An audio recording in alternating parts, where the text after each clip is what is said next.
سمعت أن الممثلة الهندية سناء صياد هي بطلة الجديدة لمسلسل حياة قلبي. صحيح ما يروج في المنتديات حول بطولة سناء صياد في حياة قلبي؟ هل حقيقة أم إشاعة خبر انضمام ممثلة سناء صياد إلى حياة قلبي بعد القفزة؟ مؤخرا هناك ضجة حول الممثلة الهندية سناء صياد التي تم اختيارها لتلعب دور الصدارة في مسلسل حياة قلبي بعد قفزة 20 عاما. لكن الممثلة التي عادت لتوها من الإجازة مع زوجها نفت الخبر بشكل نهائي. قالت سناء: ليس لدي أي فكرة عن هذا، لا أعرف من أين تأتي هذه الأخبار. إذا كنت أقوم بالعرض فأنا بحاجة لمعرفة المزيد عنه أولا، لكن الناس يكتبون عنه دون أن يسألوني. حيث جسدت آخر دور لها في مسلسل الهندي الجاسوسة باهو في سبتمبر 2022.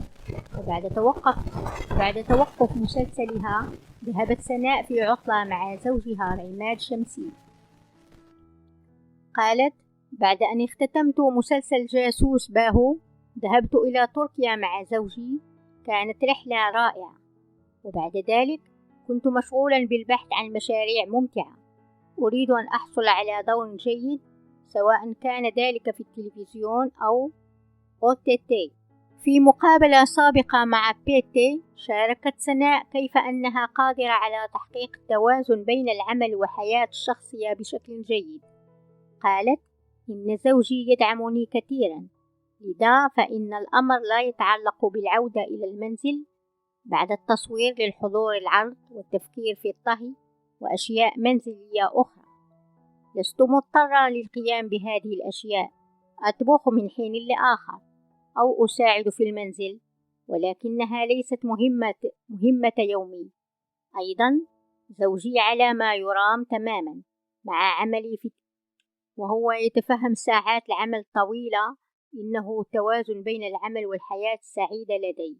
وأضافت: ليس لدي أي شكوى من طريقة عمل صناعة التلفزيون. أيضا التلفزيون له امتداد كبير، وأنا سعيدة لأنني قدمت أدوارا ممتعة.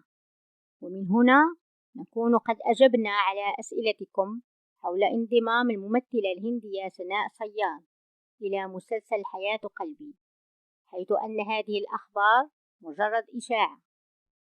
انتهى الفيديو، اشتركوا في القناة وفعلوا الجرس لتتوصلوا بجديد الأخبار والمعلومات عن المسلسلات الهندية ونجومها، واعملوا لايك للفيديو، وكلمة شكر منكم تكفيني.